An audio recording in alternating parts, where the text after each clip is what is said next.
Time now for Michigan's #1 outdoor radio show, Mike Avery's Outdoor Magazine.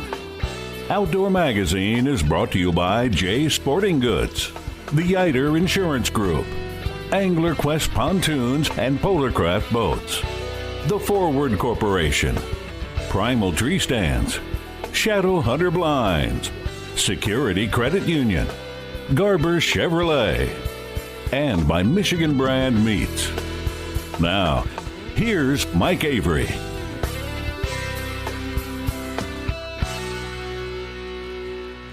Well, thank you, Ken Hunter, for that introduction, and welcome to another edition of the Outdoor Magazine show right here on the Outdoor Magazine Radio Network. So glad to have you along with us as we continue this weekly celebration of the outdoor lifestyle here in the great state of Michigan. We talk about hunting, we talk about fishing, we talk about shooting, we talk about trapping, we talk about conservation issues, wildlife issues, some wild game cooking, anything that goes along with this lifestyle that so many of us are so passionate about. And it's not a hobby, right? The outdoors is not a hobby. It's not a pastime. It's not something we do in our spare time. It's beyond that. It's more than that. It is a lifestyle. It's a part of our personal history and tradition. It's a part of our family history and tradition. It's something we think about when we're not doing. It's something we plan on doing. We dream about our hunting and fishing adventures. It is in some ways, for many of us, how we identify ourselves. When people say, "Hey, Joe, how would you describe yourself?" Or Bob, or whatever your name is, how would you describe yourself? You know, you're going to get a lot of different descriptions from a lot of different people. But I wouldn't be surprised here in Michigan if eventually a hunter or a fisherman or an outdoorsman or outdoorswoman comes into the description, because it's a big part of who we are, at least in the central to northern part of the state in the UP. And listen, I don't want to leave out our friends in the southern part of the state as well. But in the southern parts of the state, our hunting and fishing friends are sometimes outnumbered. But we need to do our best then. With that in mind, we need to continue to do our best to portray us as hunters and anglers in a positive light. To remind them that we are law-abiding stewards of the resource. That we are the people who pay for conservation. Listen, I have nothing against bird watching. I like to watch the birds. But it's not the Tweety bird watchers who are paying for conservation. If you go out to a marsh and watch the waterfowl or the wildlife or the birds, the Tweety bird people did not pay a fee for the most part or buy a license to make that property available. It was the hunter dollars. It was the license dollars that paid for that. So we need to continue to get that message out. As we are in the studio right now, it's midweek. The Michigan turkey season starts Saturday. My season starts Saturday. And I've got to be honest, I am still a little bit concerned. I have still not found birds on my two main properties I had hoped to hunt. I talked about this last week, but one of the properties, they're doing some habitat work in the adjacent property, and it's bumped the birds out of there. That I get. I understand that. The other one, which my buddy Doug owns this property. My buddy Scott owns the other property. I have some good friends. And this property is very close to my house. I mean, it's like a mile away.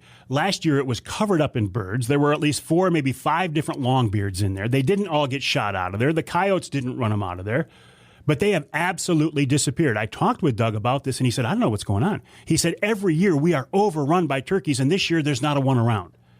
I've been over there early in the morning. I'm not hearing any gobbles. I've tried to get him to respond to me. You drive the section, there are no birds there. Now, I have found birds about 2 miles away, one flock, and another one about a mile away. I suspect one of those flocks is the flock that was on the property I had hoped to hunt. But I don't have access to those other properties. I did find out that I do have a backup spot.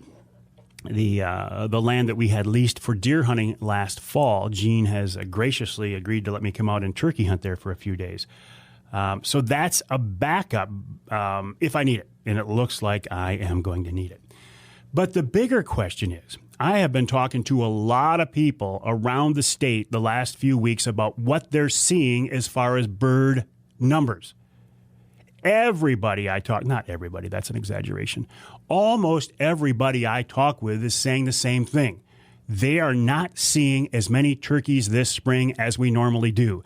They're not hearing the birds gobble like they normally do. If it was just me, I'd think, Avery, you're missing something or you're doing something wrong. But I'm hearing this from people across the state. Now, granted, yes, there are folks who say, oh, we're overrun with birds. I got a 40-bird flock in my yard every morning, or every road I go down, I see birds. I get that. And that's the thing about hunting or fishing. If the area you're in, the area you're hunting or fishing has critters or fish in it, it's a great day. It could be a great season. If the particular body of water you're on or the section you're hunting in, you don't see any deer or see any turkeys, it was a terrible season, right? It's a very, very personal thing. We look at numbers, wildlife populations from a statewide perspective. Sure, that's how the DNR has to manage things. But when it comes down to our personal hunting or fishing experience, that's what we judge it by. So I listen, I'm not saying all the birds are gone. But I've heard this from enough people that it does get me wondering, is there something going on? We know it was an extremely wet spring last year, and that negatively affected the hatch. But there still should be a bunch of adult birds running around, right? Somebody also said, listen, Avery, I think what it is that last year during the first COVID crunch, there were so many people in the woods turkey hunting. And in fact, they sold out many of the turkey tags, which has never happened before. Somebody said, do you think that the hunters could have knocked down the turkey population that significantly? My answer to that is, I don't think so. And I certainly pray that's not the case. Because ideally, no, not ideally, from a scientific perspective, wildlife managers should take into account that the number of tags they let out or the number of fishing licenses they let out, even if people were to max that out, it shouldn't wipe out the resource, right? Those numbers should be low enough. It shouldn't wipe out the resource. And again, I'm not saying the turkey population has been wiped out. I'm saying that what I'm seeing, and beyond that, several people, many people across the state that I'm talking to are saying the same thing. They're just not seeing the number of birds. I don't think it's hunter numbers. I really don't. I don't think it's predators. Predators play a role, sure. I don't know what it is. But I got to be honest, I am less optimistic about this turkey season than I have been in years. I'll be out there, and I'll be trying, and I will be having fun, but it's going to be a different season for me this year. Also, before we go any farther, I need to correct something I did last week. I made a mistake last week. I screwed up last week. I am embarrassed about it, and I am not proud of it. I was talking about the laws concerning drones for hunting. And the reason it came up is I've got a little drone I'm playing around with, and it's kind of fun, yada, yada. I checked with a person in law enforcement division that they often use as a spokesman, and I often go to as a resource. And he's never steered me wrong in the past. But he said there are no drone hunting laws on the books. So I took that as being fact, and I should not have. My mistake. I should have investigated further, and I did not. So I was talking about it on the radio show saying, okay, there's no drone laws on the books, except you can't use a drone to harass a hunter. And then I went on Wednesday Night Live to talk about it, and Drew Youngdyke, who was with MUCC, now with National Wildlife Federation, said, Mike, that's not true. He said, back in 2015 here in Michigan, we enacted laws that made it illegal to hunt with a drone. Governor Snyder at the time signed him. I thought, I better do some checking around. And I did. And Drew is completely right. It took a while. It shouldn't take this long to get this figured out, right?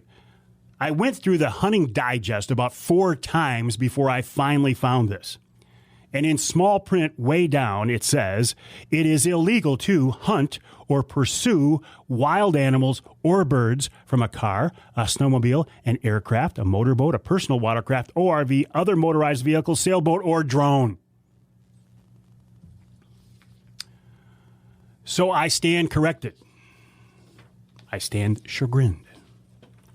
I apologize for that. It is my intent to never provide you for bad information, and if it does happen, like it did in this case, I will go out of my way to correct it. So I am... So there's the real story on that. Coming up this week on the Outdoor Magazine Show, Nick Grillo of Michigan Brand Meats. As we are recording this show, Nick and I will be on the Detroit River tomorrow fishing for walleye with Lance Valentine of Walleye 101. Unfortunately, the weather forecast doesn't look the greatest.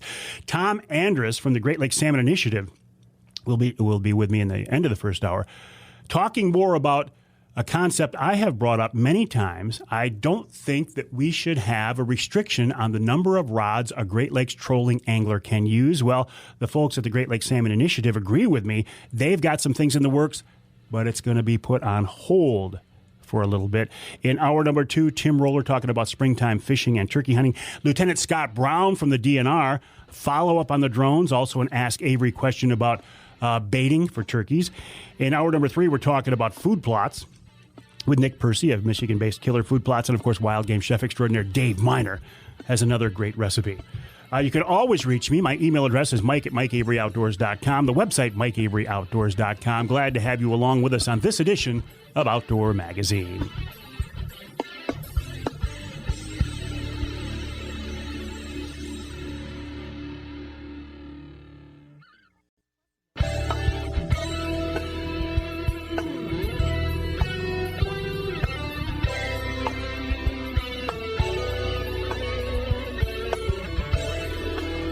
Welcome back to Outdoor Magazine. My name's Mike Avery. So glad to have you along with us. You can hear the show on something like 30 stations across the great state of Michigan, including a WZTK in Alpena. That's 105.7 FM. In St. Joe, we're on WSJM 94.9 FM. And north of the bridge, Marquette, WDMJ 1320 AM. This segment of Outdoor Magazine is brought to you by the Linwood Beach Marina and Campground. Linwood Beach can be your year-round Saginaw Bay fishing destination and your Mid-Michigan Tracker and Angler Quest headquarters. You know I love that. For more info, linwoodbeachmarina.com, linwoodbeachmarina.com. By the way, I was talking to Brad Dupuy of Angler Quest about the boat I'm going to be running this summer. It's ready to go. Again, they're still just waiting for the electronics, the Garmin electronics. He's thinking they should get them in here any day. So as soon as I get done turkey hunting, I should be able to get the Angler Quest and start chasing some Saginaw Bay walleye. You know, I love the outdoors, obviously, or I wouldn't be doing this, right? And I've had the opportunity to meet and work with and become friends with a lot of people who are like-minded. Nick Grillo is one of those guys. Nick is with the Grillo family of Michigan Brand Meats, the website michiganbrand.net, michiganbrand.net. And in fact, as we are recording this show tomorrow, Nick and I will be on the Detroit River walleye fishing with Lance Valentine of Walleye 101. Check out the Facebook page, and you'll see how we did on that trip. Nick, welcome back to the show. How are you? Great, Mike. Thanks for having me on, man. Always a pleasure. Listen, it's been a couple of years since I fished the Detroit River. I'm really looking forward to it. Same here. I did 2 years ago was the last time I did, and heck, it was awesome, so I'm real excited. There's nothing like having that rod in your hand. You know, I love to troll. You love to troll, but there's nothing like having that rod in your hand and having a fish bite. Exactly. I mean, it's not like you're fighting a salmon, but as you know, those walleyes, they wallop on you. You know, you're jigging like that, you get some hard hits. It's fun. Nick, you're a Michigan guy like I am, but you've had some pretty cool adventures. We've had you on the show here talking about alligator hunting in Florida, about mountain lion hunting out west. I mean, you love this outdoor lifestyle, don't you? I do, and I'm at the point in my life where me and my wife, we don't have any kids yet, so I'm trying to enjoy my life right now for sure. And I want to be 75, 80 years old on my rocking chair with stories to tell, so that's what I'm trying to do. There you go. There you go. Hey, listen, tell us a little bit about Michigan Brand Meat, a family-owned, obviously Michigan-based company. Tell me a little bit about the history of the company.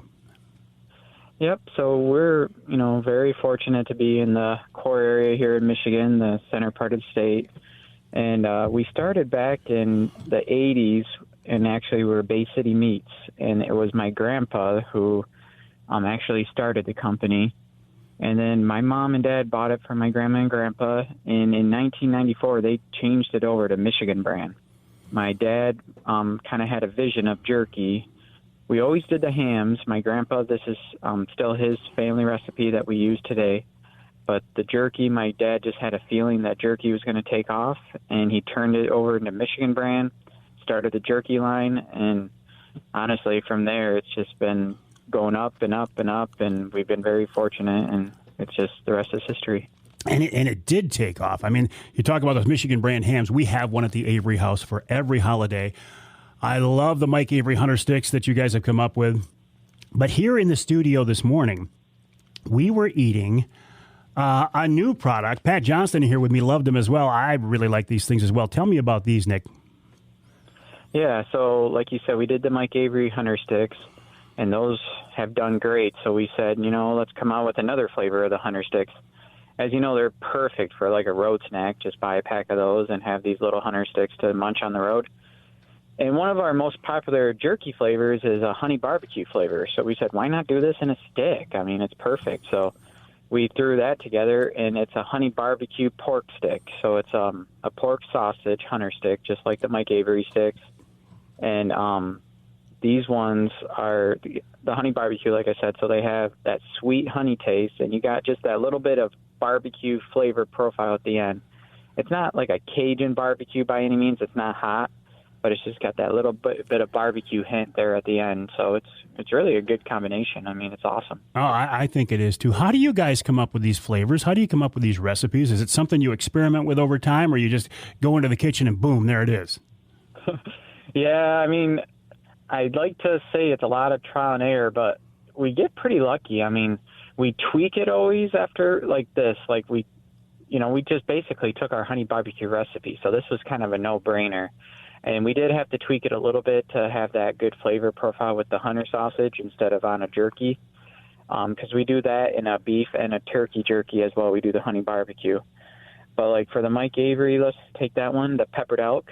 That was one where we wanted to do a wild game one with you because obviously, you're around the outdoors. And one of your favorite things is peppered. So that one we did have to tweak a little bit and have that great flavor profile of just enough pepper, because that one can, get tricky where you could overload it and get people turned off with having nothing but pepper taste, Sure. So it is a lot of test batches, but it's just kind of throwing stuff together and finding what works best, Nick, I hear this all the time from people around the state. They say, hey, Avery, I hear you talking about the Hunter Sticks and now the honey barbecue Hunter Sticks and the Michigan brand hams and Michigan brand in general. They say, but I can't get them in my local store. But you guys are working hard. I mean, you're really expanding across the state now.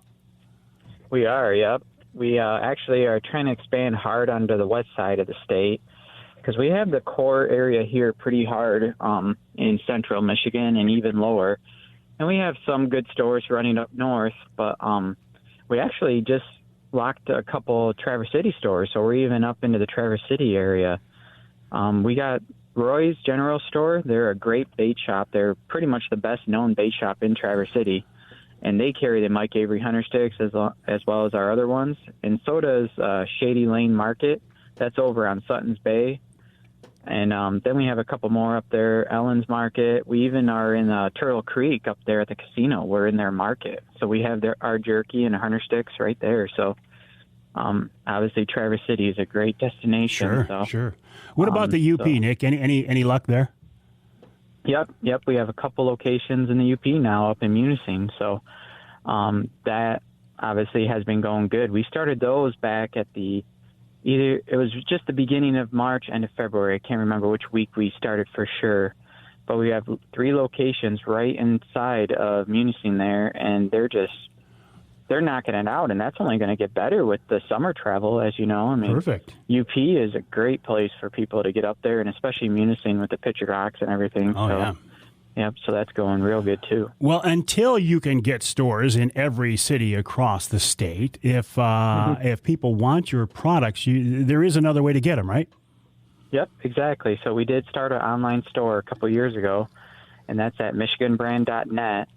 And we have every single product we offer is on that website, including these new honey barbecue sticks, including the Mike Avery peppered elk. We already have them up on the website.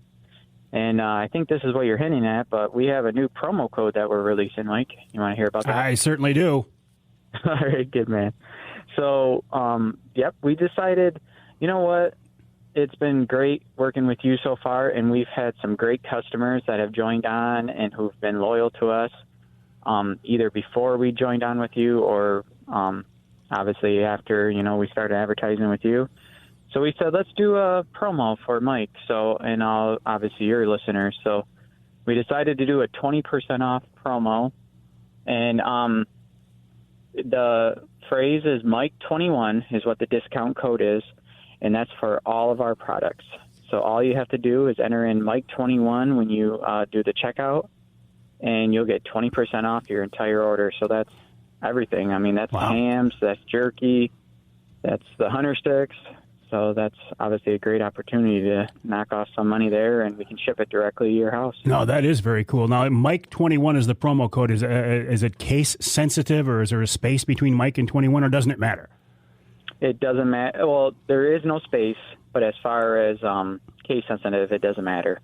But it's all one word, Mike21. The number is obviously 21, yep. So if you go to MichiganBrand.net and you start shopping around and use the promo code Mike21, you save 20% on everything, which on a ham could be a few bucks. Yeah, exactly. I mean, even if you're buying just one ham, you're going to be between $60 and $70 realistically, counting shipping. And then you add that, right there, it could save you 10 to 15 bucks. So it's a great opportunity, especially to have it shipped right to your door. Now, how does that work with the shipping of these products? Do they come refrigerated, or is that not a concern? Yep, they do. We have special cooler boxes, and we ship them with ice inside. And depending where you're at, so we have had some customers buy down in the southern states and Florida, Louisiana, Texas, and we ship direct to them. So for those ones, we have to do 2-day ships, obviously. We do for all of our refrigerated orders. But for those ones, we do have to wait until Monday or Tuesday to ship out so it doesn't sit in a warehouse or sit in a van for the weekend. And so let's say you order on a Thursday, it won't go out until the following week. So that's something to consider too. But yeah, we can ship anywhere no matter what kind of product you get. Well, what about here in Michigan, though? Say if on a Monday I go to MichiganBrand.net, I use the promo code Mike21, and I make the order online, click, put in a credit card. How long before I see the product? It's a 2-day ship for most places, outside the center of Michigan here. But a lot of times you can get it in one day, so generally you will get it. If we order on a Monday, let's say, we'll put it together Tuesday, and you'll get it either Wednesday or Thursday of that week. Nice. For most cases, a 2 to 5 day window is safe to assume that you will get the product. That's very cool. I appreciate you guys doing that, Nick, and I appreciate you working with me. Listen, how about turkey season? It's coming up. I know you're excited about fishing the Detroit River, but turkey season, you're a turkey hunter too, aren't you? Oh, yeah, I love it. I'm right there with you where it's hard, to say you love it more than deer hunting, but that is just something so cool. You interact with the birds, and I've been doing some scouting. I have the property behind my house, and so I've been doing some scouting, and I just can't wait for it to get here. Last spring, you got some great video of you shooting a big bird right behind the house. That was very cool. Yep, my first turkey with a bow. I took the plunge. I was kind of nervous because I only use a shotgun, and I was more than happy. I got it all on video with 3 different angles. I had 2 GoPros, and I had my one camera on my tripod, and everything came together. Turkey came in and beat up the decoy a little bit, and I let him have it with the crossbow, and I got my first turkey with a bow. It was awesome. Beautiful. Well, Nick, always a pleasure. Again, the website, MichiganBrand.net, and now if you use the promo code Mike21, you can save 20% on anything on the website, including the new honey barbecue hunter sticks and, of course, the Mike Avery hunter sticks as well. Nick, I will look forward to spending some time with you on the Detroit River, and we'll talk again real soon. Yep, perfect, Mike. Thank you. Nick Grillo of Michigan Brand meets the Grillo family, a real nice family and great partners as well. MichiganBrand.net. Use the promo code Mike21 and save 20% on your next order anywhere you're listening to the sound of my voice. Tom Andris from Great Lakes Salmon Initiative coming up after the break right here on Outdoor Magazine.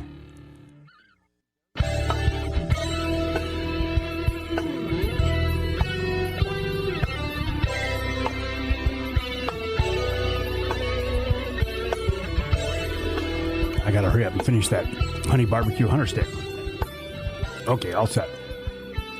You can hear the Outdoor Magazine show in Battle Creek on WBCK. That's 95.3 FM.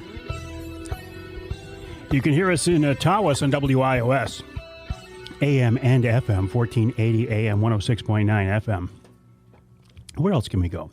Let's go to Newberry, WNBY, 1450 AM. This segment of Outdoor Magazine is brought to you by MUCC's On the Ground program. OTG, as it's called, is a program to improve habitat for fish and wildlife across the state. For details, check out the Michigan United Conservation Club's website. That's mucc.org, mucc.org. And as long as we're throwing around promo codes, if you use the promo code Mike20, you can save 25% on your, just Mike, all caps, M-I-K-E, Mike, save 20% on your MUCC membership. Again, if you go to michiganbrand.net, use the promo code Mike21, you can save 20%. And I'll throw in one more. If you go to outdoorpregame.com, and use the promo code Mike20, you can get one of those new Wraith 270 see-through ground blinds for just $200. See, I'm saving you money. Of course, I'm costing you money, but I'm saving you money while I spend your money as well. Want to talk now with Tom Andris about fishing here in the great state of Michigan, primarily Great Lakes fishing. Tom is with the Great Lakes Salmon Initiative, glsalmon.org, glsalmon.org. Tom, welcome to the show. How are you? Great, Mike. Great to talk to you again, bud. Yeah, the pleasure is all mine. Remind us a little bit about your group. What are you guys all about? Well, Mike, we were founded back in 2016. A lot of guys were hearing about how the Chinook salmon were taking a big hit on stocking, and it was definitely needed. You know, nobody wanted Lake Michigan to turn into what happened in Lake Huron, but it seemed like Chinook salmon were definitely taking the brunt of all of the stocking decreases, and lake trout were still being stocked in the millions, and so we wanted to get together and have a voice with the DNR about, again, no problem with decreasing them, but don't just decrease them. Everybody loves alewives. Everybody eats alewives. And why are we just counting one that is a huge driver for bait shops and charter captains and recreational people all up and down, both the sides of Michigan. So that's kind of how we found it, and that's what we're trying to accomplish all the time, is to have a balanced fishery. We're not against other fish, but we'd like to have a balanced fishery, run by science and be kind of king dominant, because that's the premier fish out there on the lake.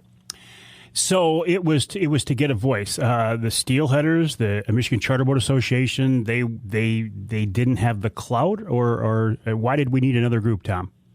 Well, it was to the point where the DNR was talking about, and some other individuals were talking about completely eliminating Chinook salmon stocking, and we didn't hear from those other organizations that they were shouting out highly enough about stopping that. And it was a gamble, because you never know what's going to happen with the bait fish, but it was also a gamble to shut everything down, and we didn't like that. And then I think the lowest number that Chinooks was in 2017 was just a little bit over 300,000. But, I think we kept it enough where we could still have a fishery where people would still travel to come over to, and not completely shut it down. So I think the gamble paid off. That's what I was going to ask you. In retrospect, in hindsight, did everything work out at least reasonably well? I think so. The bait fish numbers are on the rise. The state of Michigan and all the states around Lake Michigan have been increasing salmon, especially Chinook salmon stocking. This year, we're actually pretty close to about 850,000 that they're going to stock in 2021. So, and you bring up an interesting point. It's not just Michigan that we have to be concerned with. It's the other states and Ontario as well. I mean, they all play a role in this giant jigsaw puzzle known as the Great Lakes. Absolutely, they've got the Lake Huron Commission, they've got the Lake Michigan Commission and committee, and they all, everybody has to agree on things. Sometimes sometimes agreements are made and agreements are broken, and sometimes not everybody gets along. But at Michigan made some mistakes in the past, and but we're back on board, and I think it's a good program for everybody to grow, because, like you said, it's the same big pond everybody's fishing out of. Do you guys at the Great Lakes Salmon Initiative, do you have a seat at the table with the consent decree negotiations? We do not. We do not have a seat at the table. There's 4 main A players, and then there's B players, and that was kind of set up outside of our knowledge. But we talk with some of those people, but we do not have a vote. We do not have a seat at that.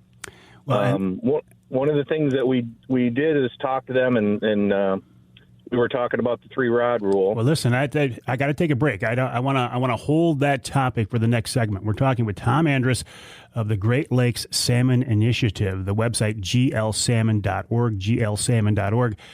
Tom leads us into the topic. Something I've been talking about for a while is I think that the rod restrictions on Great Lakes trolling anglers is unnecessary. I think it's arbitrary. 3 rods. What is it? Who picked 3 rods? What does that mean? The resource is protected by daily creel limits and size limits. What does it matter how many rods you run? This is something I've been talking about for a while. Well, the folks at Great Lakes Salmon Initiative agree with me. They've come up with their own plan. I support their plan, but that plan might be on hold for a while, and Tom will tell us why after the break right here on Outdoor Magazine.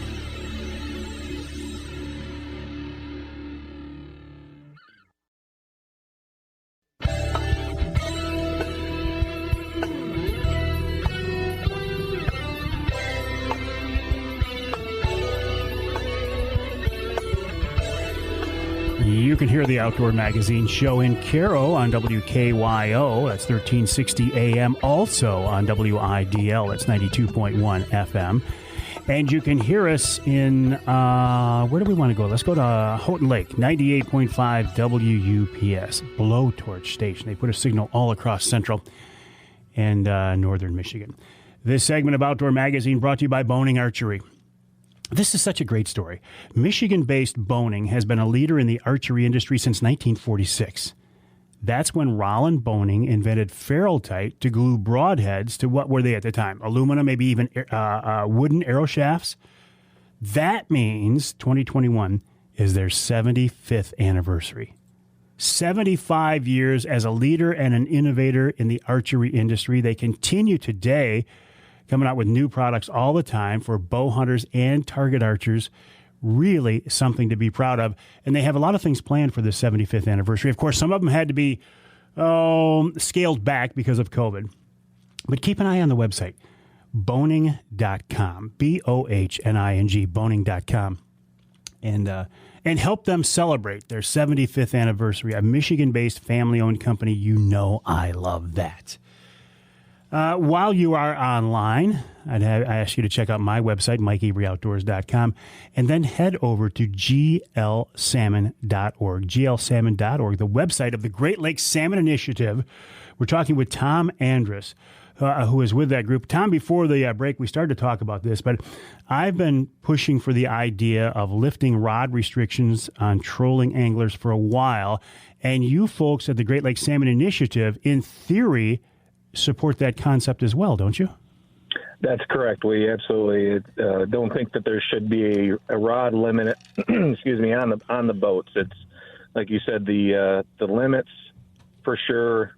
Take care of the scientific and overfishing questions. So, well, and maybe eventually everybody working together can get this through. But when you and I were talking the other day, you said maybe right now is not the time to be pushing for this. Tell me more about that.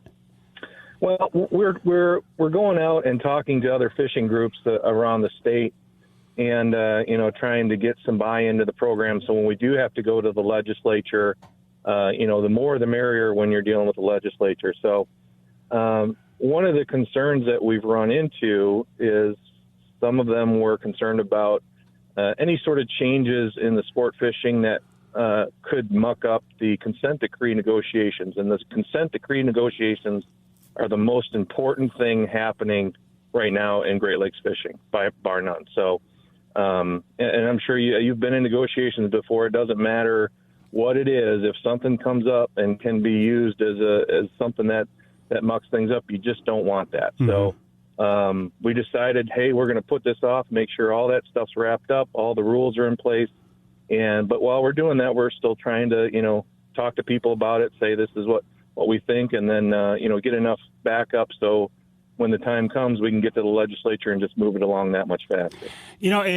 As disappointed as I am that this is temporarily on hold, I get it. It makes complete sense. Now is just not the time to be introducing anything that could get in the way. Absolutely.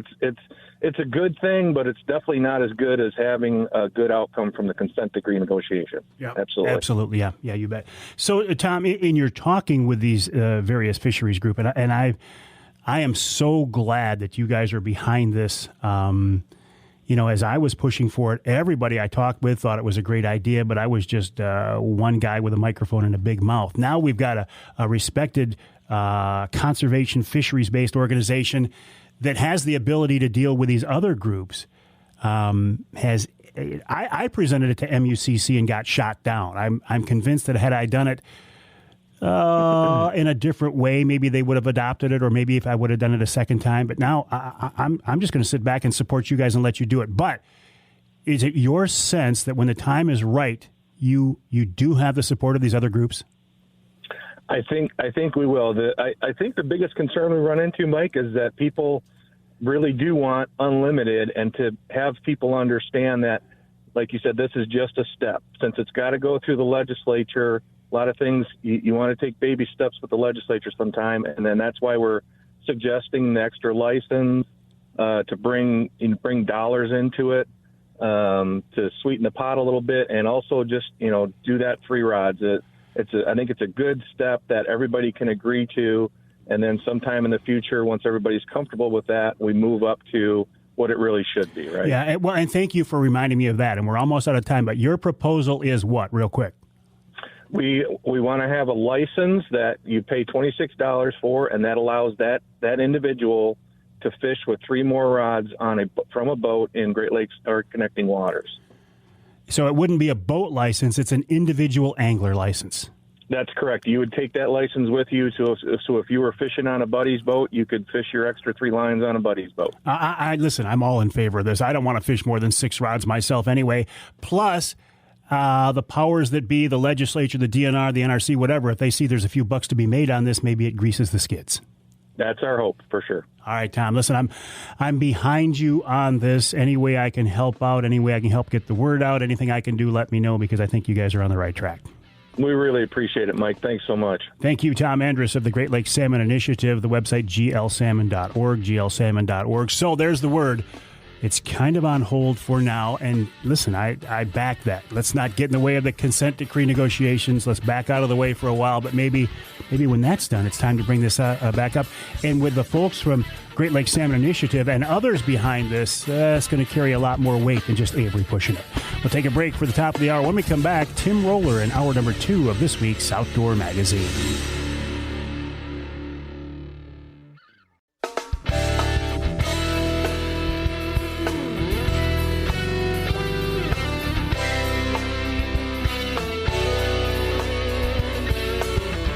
Time now for Michigan's #1 outdoor radio show, Mike Avery's Outdoor Magazine. Outdoor Magazine is brought to you by Jay Sporting Goods, the Yider Insurance Group, Angler Quest Pontoons and Polarcraft Boats, The Forward Corporation, Primal Tree Stands, Shadow Hunter Blinds, Security Credit Union, Garber Chevrolet, and by Michigan Brand Meats. Now, here's Mike Avery.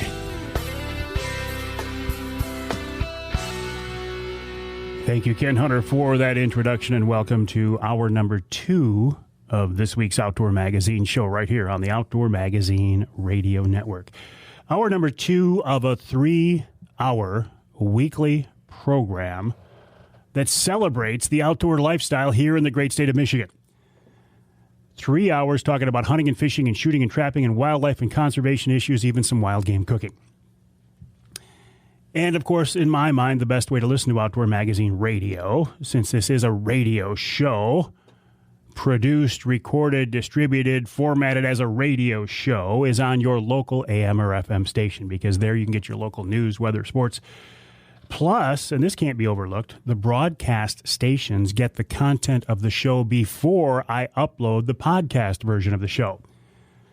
The podcast, though, is nice to have it out there as an option, right?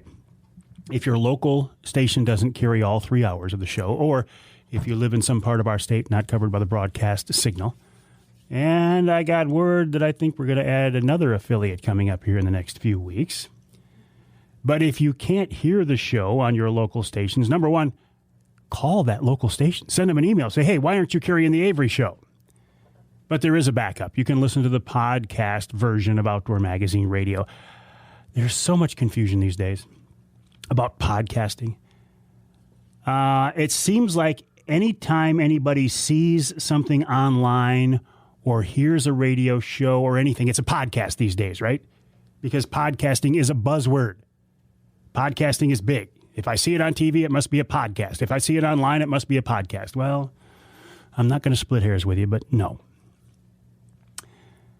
The podcast version of the Outdoor Magazine Radio show is nothing more than the audio, the sound from the radio show made available somewhere other than on your local radio station. Well, where do you listen to it? A good place to start is the website, MikeAveryOutdoors.com, MikeAveryOutdoors.com. You can also find us on the Facebook page, the Mike Avery Outdoors Facebook page. The podcast is on Amazon Music, Audible, my Avery Outdoors Twitter feed, LinkedIn, iTunes, Google Play, iHeartRadio, SoundCloud, Spotify, TuneIn, Stitcher, Player FM, Deezer, Radio.com, and even on YouTube. And if you listen to podcasts, I bet one of those outlets is how you listen to your podcasts. Well, you can listen to the Outdoor Magazine podcast there. I also do monthly podcasts for Jay's Sporting Goods, Offshore Tackle, Angler Quest Boats, Killer Food Plots, Polar Craft Boats, and Shadowhunter Blinds. In fact, when we're done with the radio show today, we're going to record a Jay's Sporting Goods podcast talking with Jeff Poet of Jay's about turkey hunting, and then a Killer Food Plots podcast talking with Nick Percy about this being food plot season. By the way, Nick will also join us in the third hour of this week's Outdoor Magazine radio show. But in the meantime, I want to talk with a good friend of mine, an avid outdoorsman, a respected outdoor broadcaster here in Michigan. His name is Tim Roller. You know Tim. He's been around the outdoor scene forever here. You can learn more about him on his website, whitetailjourney.com. That's whitetailjourney.com. Tim, welcome back to the show. How are you? I'm doing great, Mike. Good to be back. Always a pleasure, my friend. And what a great time of year this is, huh? It ain't bad. It ain't bad. It ain't bad. It's one day closer to fall. That's the way I look at it. Oh, man, you can't be looking past springtime. I'm not. I'm just saying it's one day closer to fall. So, but you're a turkey hunter. You love turkey hunting, right? It's more of a love-hate relationship is really what it is. How so? I can't wait to hear this. Oh, those are just some of the stupidest birds alive. But when they're good, it's awesome. But, boy, nothing frustrates me more than a stupid turkey, I'll be honest with you. I love to chase them. I'll be up every morning, every day of season, being out there with myself or my son or friends, and I love it, but boy, they can be frustrating sometimes. They can. How can something dumb enough to come into your yard and pick at the chrome bumper of your truck give you fits when you go to hunt them? Well, and that's the part I try not to think about, but that's the part that usually obsesses me. Yeah. So, yeah. Hey, and listen, you're at an interesting point in your life where I'm seeing your son is really getting involved. He is following in your footsteps, and he has inherited the same passions you have. That's a lot of fun, isn't it? It is unbelievably fun. Probably more so fun for me at this point than him, just because I have that perspective that he doesn't have yet. And it's really rejuvenated me in a lot of ways. I've shot enough stuff. I've caught enough stuff. I've accomplished way more than I ever thought I would. For me now, it's going back and living it kind of through him and watching him go through all that again and through my eyes. And it's, unbelievably blessed. Just savoring and trying to grasp every little moment I have with that.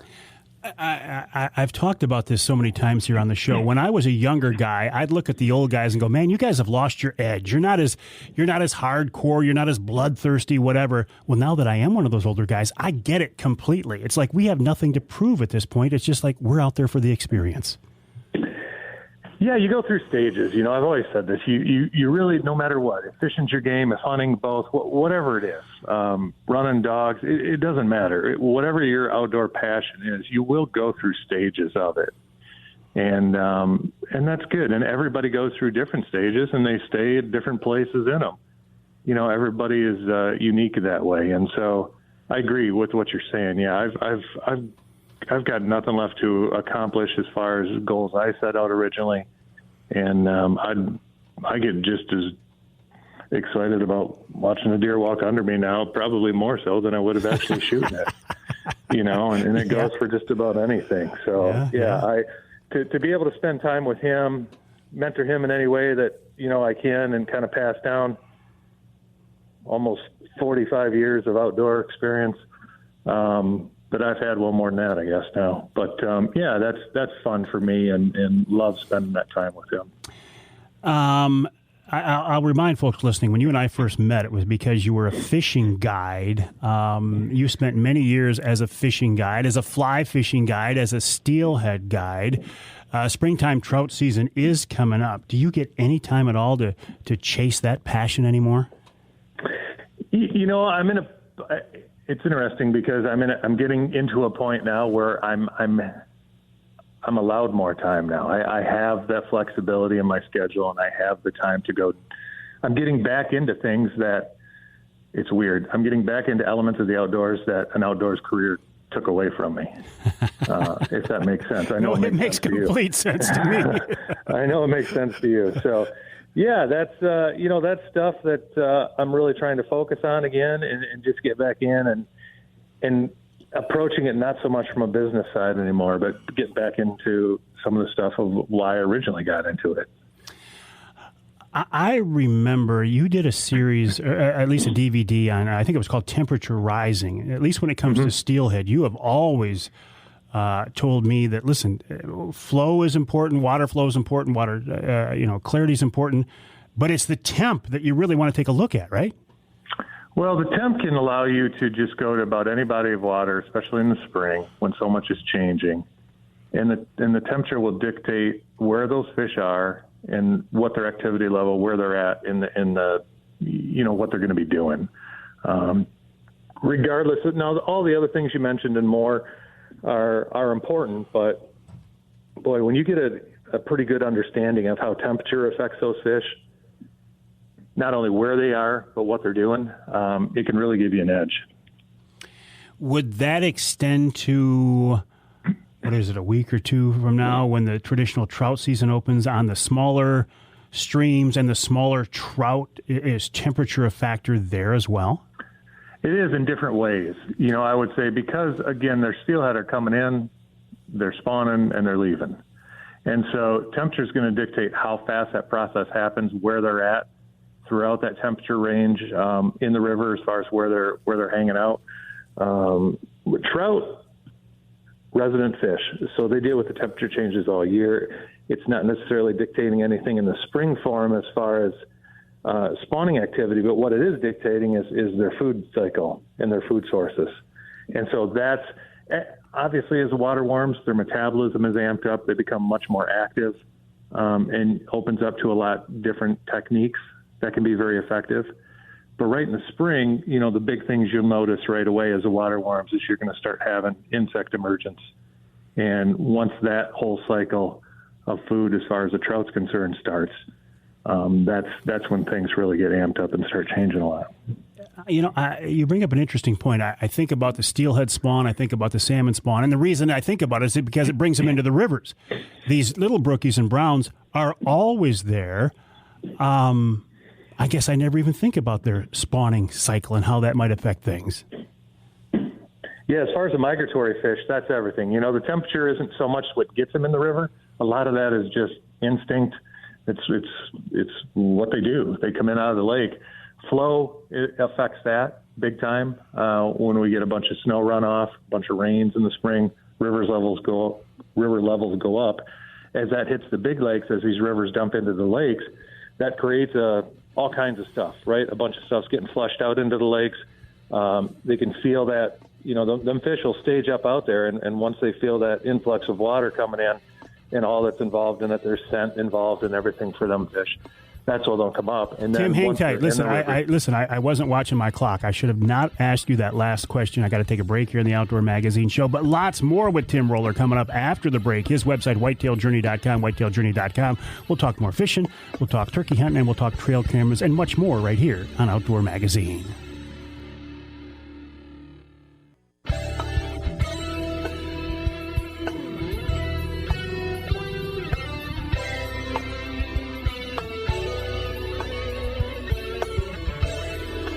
You can hear the Outdoor Magazine show in Sheboygan on Big Country Gold, WCBY, AM and FM, 1240 AM, 100.7 FM.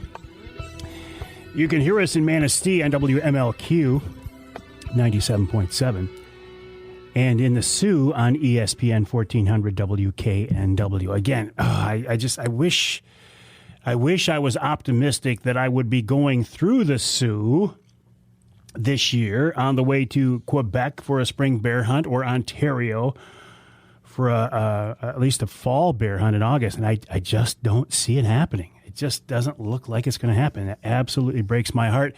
And I'm being selfish. It breaks my heart because I want to go up there and enjoy it and see my friends and hunt bears and sit in a ground blind out in the middle of nowhere and just enjoy the experience. But these folks up here now are up there who have now looking at their second summer, quite possibly, of not being able to have us Americans come across the border.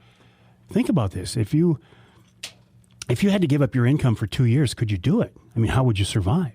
And some of these outfitters, this is their main deal. So I'm really feeling bad for these people. This segment of Outdoor Magazine is brought to you by Speedy Blaze. Speedy Blaze is a safe, clean, water-resistant, and insect-resistant alternative to firewood. It's safe to cook over because it's made from recycled hardwood. You can put Speedy Blaze in your fireplace. You can put Speedy Blaze in your fire pit. You can put Speedy Blaze in your grill. You can put Speedy Blaze in your campfire. Any place you can use wood, you can use Speedy Blaze, and you don't have to worry about insects. You use these Speedy Sparks to get it started. I'm telling you, it is a great product. If you have not checked it out, or if you can't find it in your local store, go to the website, speedyblaze.com, speedyblaze.com. People say, what are you talking about, Speedy Blades? They're not blades with a D. It's a blaze with a Z, but I get it.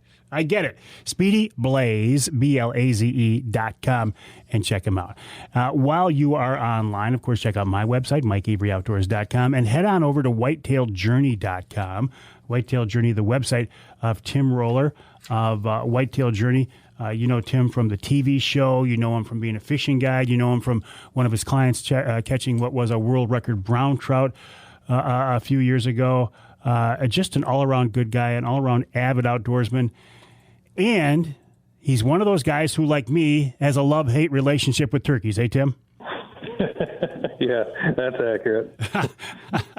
So listen, what is your style? Are you bow hunting for birds, or are you a shotgunner? You know what? I kill them both ways, and I generally don't know until any particular morning what I'm going to take out with me. But I love filling their face full of lead sometimes. So, I like to hear that boom once in a while. So. Well, there's something. I mean, we know how hard birds can be to kill with a bow, but a shotgun, the right shot, boy, there's no doubt you've done the job, is there? You with me, Tim? Say that again? I said that we know how hard it can be to kill a bird with a bow, but with a shotgun, there's no doubt you've got the job done sometimes. Well, you'd think so, but I've seen some pretty close birds walk away sometimes with folks. So, you know, it's still hunting, and that's what I love about it. It's just like any other type of hunting, and that's why I think I love getting new people out or taking people out that don't have a ton of experience, because you get a bird 10 feet from you, and when it gobbles, I mean, people lose their stuff. It just happens, and so there's no guarantees about anything at that point. Well, and, they say one of the keys is to make sure you pattern your shotgun before the season. And to do that, you've got to try several different loads and companies and everything. Tim, this year, the challenge with anything outdoor related, is getting that gear that we want to need. Yeah. Yeah. And hopefully, I've, one thing I learned a long time ago, and somebody graciously told me this when they were mentoring me, I mean, I'm talking decades ago, was, you never want to wait until right before season to get what you need for season, because it gives you an out on practicing and getting ready, getting prepared for the season. And that's when the majority of people are going to be out there trying to get it, and you could risk not getting it. And so I've just been forever a guy that stays stocked up on what I need and the essential stuff like that. Whenever you can get it, it's good to grab a box or two if it's available. Oh, so you're one of those hoarders. No, I'm not a hoarder. I have friends that are hoarders, trust me. But, I can go a couple seasons and it won't bother me. So you're just thinking ahead. I'm just trying to be prepared. Hey, listen, one of the things I've noticed with you, especially over the past several years now, is the fact that you... I don't know if saying rely heavily is accurate, but you're really a big proponent and a big user of trail cameras, right? For me, it's probably the biggest innovation in the hunting industry in maybe the last, 30 years at least, I'd say. How so? Yeah. I don't know what else has changed it as much. I mean, there's a lot of good technology that's come on board, with whether it's range finders or sights or bows or you name it, all that stuff's good, but we had all that stuff before and it was fine. It didn't necessarily change the game and how we would approach things. I think trail cameras have made it easier for people, which I don't have a problem with that. It's always good. I use trail cameras every fall. I think all the years that I hunted and learned the sport, if you will, without them really has aided me now that I have access to them. It verifies a lot of things for me. It gives me a decided advantage, I think, but you've got to know how to use them. It's like anything else. It's a tool. You can't rely just on them and expect you're going to go out and take an animal just because you have pictures of it. That's not the case at all. Well, and I want to talk more about how to use them, but can you use them during turkey season as well? Can you use them for a scouting or patterning tool for turkeys as well as whitetails? Oh, yeah, big time. Big time. I use them all the time for turkey. The only thing I would tell people, there's differences on where you're going to put them, heights you're going to put them. My turkey cameras are put a lot lower to the ground. That's just kind of a simple thing, guys. Whether they put them on a tree, you get used to using them for deer. You're going to put them up too high, or you put them on stakes. I love to use the stakes that you can just put anywhere. You poke them in, but I put them on the lowest setting. And just like blinds, it's not going to bother the turkeys at all. You can put a camera up wherever. We use them a lot for second angle stuff when we're filming hunts. We can take them in real quick and get kind of some cool footage that way. But as far as scouting goes, oh yeah, if you can locate birds that are active on the roost, and you can sneak in there midday and throw cameras up, if you got an idea of maybe what field are they going to, or where are they coming down, where are they strutting once they come down. Your cameras will, tell you without having to go in there and possibly bump them off the roost. You can know where they're at before you have to go in there. Well, and you talk about not going in there. These cellular cameras these days are. I haven't played around with them yet. My son James loves them, but I think it's something I'm going to have to invest in.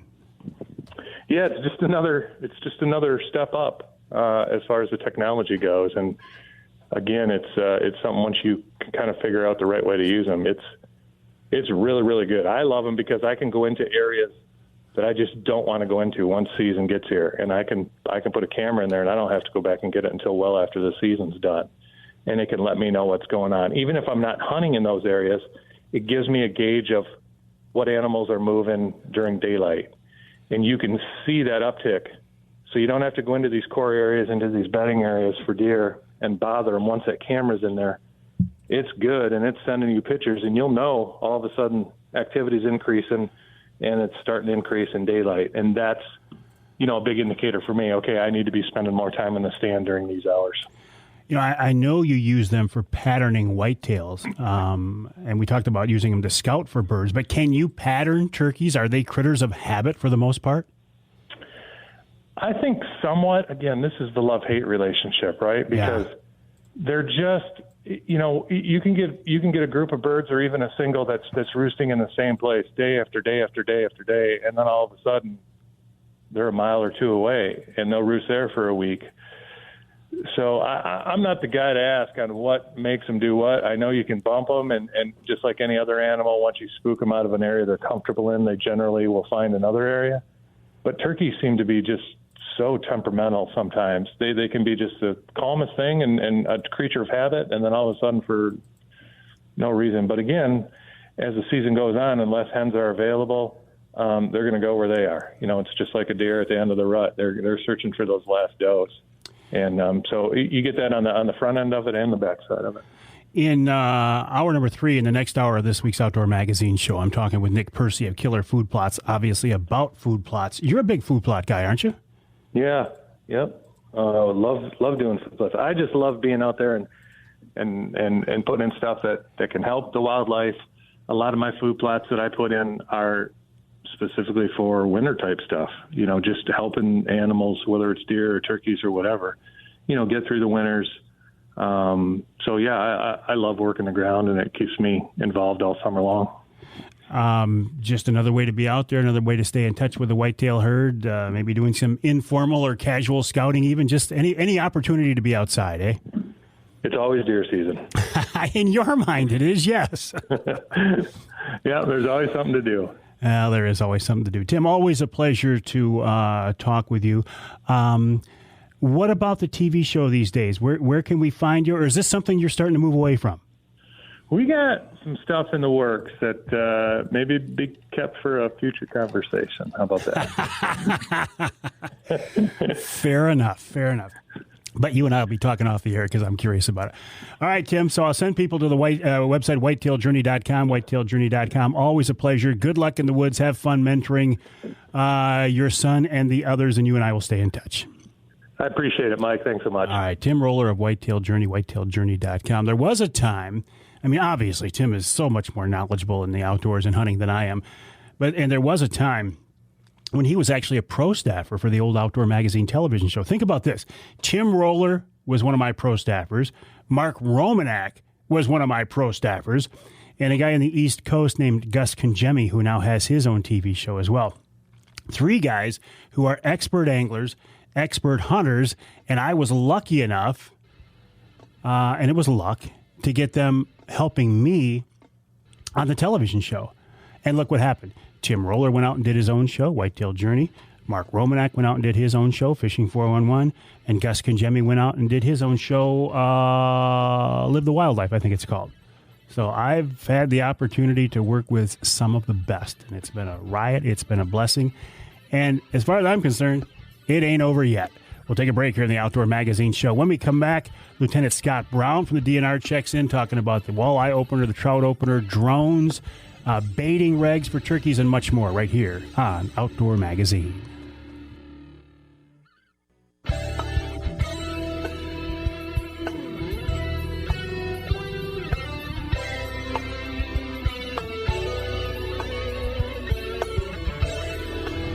Welcome back to Outdoor Magazine. My name's Mike Avery. So glad to have you along with us as we continue this celebration of the outdoor lifestyle.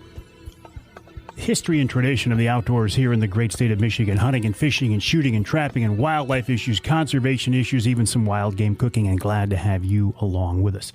You can hear the show on something like 30 stations across the state, including the Twister 92.1 WTWS in Houghton Lake, our newest affiliate, and so glad to be back on the air in Flint, Sports Extra 1330 WTRX. And you can also hear us in Lansing on WILS 1320 AM. Want to turn our attention now to staying legal in the outdoors. Now, listen, I was talking about this at the beginning of the hour. I firmly believe that if you spend enough time in the outdoors, eventually you are going to unintentionally break a fish or game law. Not a major one. You're not going to go out there with a spotlight after dark trying to shoot a big buck, because I've worked around hunters and anglers in my entire life, and I know that for the most part we are law-abiding, conservation-related, conservation-oriented people. But like driving, when you're driving down the road, if you spend enough time driving, sooner or later you're going to break a driving law. You're going to break the speed limit. You're going to come to a complete stop, whatever. Something fairly minor. But I've always thought that about game laws as well. Lieutenant Scott Brown is with the DNR, and he's with us here on the Outdoor Magazine phone line to just shoot the breeze about a few things. Lieutenant, welcome to the show. How are you? Hey, good. How are you, Mike? I'm doing great. Listen, tell me a little bit about you. How long have you been a CO? I started my 24th year this year. Been pretty much in Saginaw Bay District since 1998, primarily some area working Huron County. Then I promoted to law supervisor for the area for Huron-Tuscola-Sanilac in 2015. And currently, like you said, I'm working as the district law supervisor out of the Bay City District Office. Well, congrats on that. Yeah, thank you. Looking at it from the outside, it seems like one of those very cool dream jobs. If you love to hunt and fish, and then you get to work around it all the time. I mean, I know it's not every day, it's not roses and perfume, but it's got to be a pretty good gig. It is. It's actually, I always like to tell people it's more of a lifestyle kind of thing, because, like you said, it's pretty specific to the recreational activities, boating, fishing, hunting, ORV, snowmobile. It does offer a lot of opportunity to be outside and around the activities that you enjoy. The one bad caveat always is that if you're working and you're working right and you're working the way you should, a lot of times you would rather be out hunting and recreating. You're actually at work. Exactly. I was going to say it's kind of an all-encompassing thing, because you really never get away from it. You really don't. People recognize you in town. They recognize you at Walmart. They ask you questions. They see you at school games, baseball, stuff like that, and they always want to come and talk shop. So, well, and now I'm going to ask you a few questions. We've got we got trout season coming up. We got walleye season coming up. I mean, that'll put more people in the field, more people on the water. Yeah, and so, like, with the whole COVID thing that started last year, we've definitely seen an increase in the number of people that are out recreating. I don't have the numbers in front of me, but I know we had record numbers of contacts with hunters and fishermen last year and over the fall. So, the spring fishing season, turkey season opening up, that always, gets everybody out of the house from the winter blahs and start recreating outside. So you are exactly right. So what should we keep in mind? As I said, I think eventually we're all going to break a game law, not intentionally. But how do we avoid that? How do we stay legal and stay safe? Number one, I would definitely try to steer away from a lot of the social media sites as far as asking what's legal and what's not. I know that sometimes getting a hold of an officer for clarification is difficult, but definitely go to the DNR site.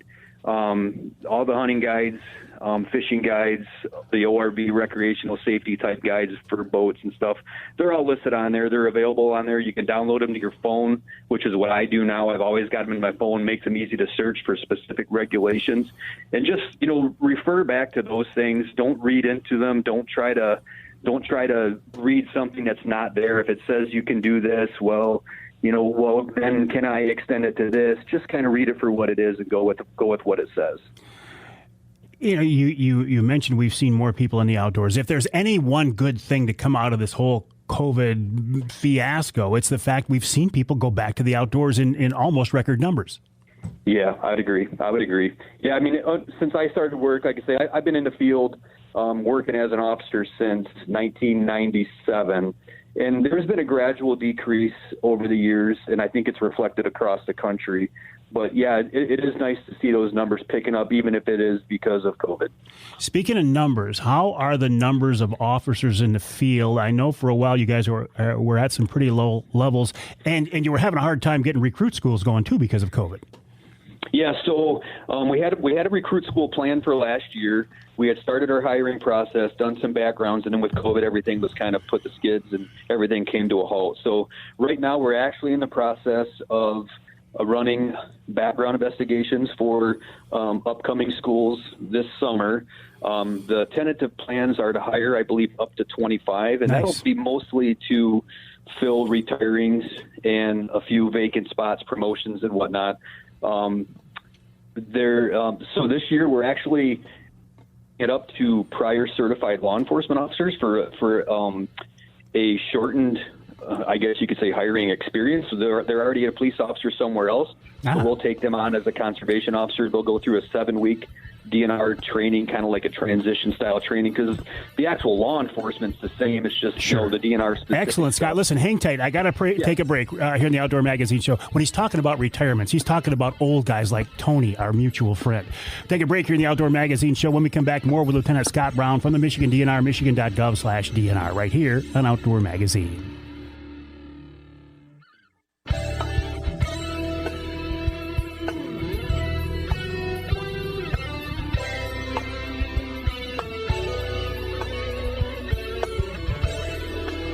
You can hear the Outdoor Magazine Show in Sandusky on WMIC. That's AM and FM, 660 AM, 95.3 FM. And you can hear us in Iron Mountain on WMIQ, 1450 AM. The Ask Avery segment is brought to you each week by Security Credit Union. Security Credit Union loves to work with outdoorsmen and women, and they can help you with your next outdoor adventure. Check them out online at securitycu.org. That's securitycu.org. Now, the way the Ask Avery segment works is this is your opportunity to pose a question to me that you want me to answer or that you'd like me to give to somebody else, and with your hunting and fishing questions. Now, I have to follow up right now, though. I made a mistake last week. I put some bad info out on the air. I'm not happy about it. I'm embarrassed about it. And this deals with drones as far as hunting and scouting, etc. I had been given some bad information, but shame on me because I didn't do further investigation. I was told by a pretty reliable person that there were no laws on the books when it came to hunting with drones in Michigan, other than the fact that it's illegal to use a drone to harass a hunter. That is not true. I had to do some following up. I had to be kicked in the butt by some people who listened to Wednesday Night Live and said, Avery, you're wrong. I went through the Hunting Digest several times, couldn't find this, but then I finally did. It is illegal to hunt or pursue wild animals or birds from a car, snowmobile, aircraft, motorboat, personal watercraft, ORV, motorized vehicle, sailboat, or drone. So I gave you some bad information. I apologize for that, but I wanted to set that straight right now. And right now, we are talking with Lieutenant Scott Brown from the DNR. Scott, appreciate you being along with us. What about this whole issue of drones? I mean, obviously, it's something that's fairly new. You can't use them to hunt with. Can we use them to scout with? It's pretty. The change back in 2015 was pretty broad. It basically says that you're not allowed to take game using an unmanned device that uses aerodynamic forces, and that literally means a drone, right? Mm-hmm. So to take game, it's a pretty all-inclusive definition. It's basically hunting, chasing, following, harassing. It's all listed out in the law. So if you, like I said earlier, if you just read. If someone was to read the law on what take means and say, I can't use a drone to do any of these things, I think people would find that it's illegal, by the way the law is written, to use a drone to look to recover an animal or to maybe during season scout out potential bedding areas. I mean, the way it's written is pretty broad and all-inclusive. All right, I appreciate that. And again, I had to bring that back up. Gosh, I hate putting out bad information, but at least we've got the right information out there now. I want to follow up with another question. This is from Craig Plowman. He says, like many people, I tilled my food plots this spring. I threw some clover seeds on them. The turkeys have been hitting the food plots, eating the seeds that I spread. My question is, if I hunt by my food plot, could I get a ticket for baiting? If the answer is yes, how far away from my food plot do I need to be? Yeah, so I would say based on only the information that he's provided and that you've relayed, I would say definitely he would likely be putting himself in a position for a baiting citation. Only because the way the law is, you're not allowed to place grains, vegetables, those sorts of things to attract deer, turkeys, other than like a food plot you can, but when you do that and if the turkeys are hitting it and you are recognizing that the turkeys are hitting it and you're almost using it to your advantage, then I think an officer coming on scene, it might be hard to convince them that you're not doing it to bait the turkeys. So, and as far as distance goes, I mean, there really isn't a distance when we've had the baiting restrictions in Michigan for all these years now. And when it was, say, no bait or guys are using too much bait, if a guy has, or if a hunter has some sort of a bait pile there and it's illegal and they're not supposed to be using it, or a salt block or any sort of attractant that's illegal, and they're using it with the knowledge that the deer are traveling to or from, then they're actually, in my opinion, and I think a lot of officers would agree, and the federal officers that have prosecuted duck hunters for utilizing baited ponds miles from where they're actually hunting, just intercepting an animal on their way to or from, they're using it to their advantage. So I would say there is no distance requirement. Real quick, and I got just a few seconds. Would this also extend to bird feeders? Because we didn't put the food out there for the turkeys, but yeah. And I know you always get these what ifs, but is it the same case? Yeah, I think so. I mean, if someone's hunting over something knowing that it's creating an advantage and the animals are using it as a lure or they're being enticed by it in some way, and a hunter is using it to their advantage and harvesting an animal over it, then by all means, I think they are putting themselves in a position to be definitely examined and prosecuted for a bait situation, potentially, yes. Lieutenant, appreciate your time. Lieutenant Scott Brown from the DNR, michigan.gov/DNR. Have a good spring. Have fun. I hope you get a chance to get out and do some fun things in addition to work this spring. Me too. Thank you very much. I'd like to be on again. All right. I will look forward to it. The website, michigan.gov/DNR. And thank you to our friends at Security Credit Union for making each week's Ask Avery segment possible. SecurityCU.org, SecurityCU.org. They love to work with outdoorsmen and women, and they can help you with your next outdoor adventure. We'll take a break here on the Outdoor Magazine Show. When we come back for hour number 3, we're talking food plots with Mr. Food Plot himself, Nick Percy of Killer Food Plots, and we'll wrap it all up with wild game chef extraordinaire Dave Minar. That's right here on Outdoor Magazine.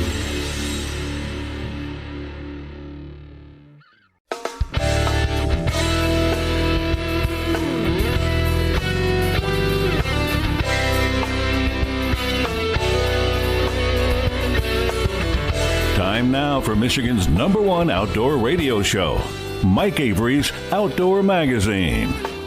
Outdoor Magazine is brought to you by Jay Sporting Goods, the Yider Insurance Group, Angler Quest Pontoons and Polarcraft Boats, The Forward Corporation, Primal Tree Stands, Shadow Hunter Blinds, Security Credit Union, Garber Chevrolet, and by Michigan Brand Meats. Now, here's Mike Avery.